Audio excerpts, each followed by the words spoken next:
झरना पहाडको सुसेली चराहरूको चिरबिर प्रकृतिको आलापहरूसँगै लेखपेसी गरिरहेको थिएँ। अनायास तिमी भेटियौ। तिमीलाई भेटेपछि मैले सुनिरहेको प्रकृतिको आलापभन्दा अझै मिठो एउटा आलाप सुने। त्यही आलापले तान्दै तिम्रो निकट ल्याइरह्यो। तिमी मेरो पाखामा हो, हृदयको पहिलो प्रेमिल आलाप सुनाउने।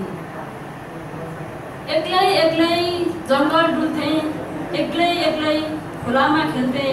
तिमीलाई भेटेपछि म एक्लै रहिनँ। थाहै नपाई मेरो हृदयमा घर बनाएछौ। तिमी मेरो वाइलुङमा हो, मेरो हृदयमा प्रेमको विश्वासको पहिलो घर बनाउने।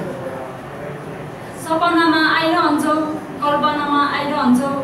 चोमोलुङमा जस्तै शान्त मुस्कुराइरहने मुहार आँखाभरि बसेको छ। जिन्दगीको उधौली उभौली तिमीसँगै हुन मन छ। सिकुरीमा जिन्दगीको उधौली उभौली मसँगै बिताउन मन्जुर छ। धन्यवाद।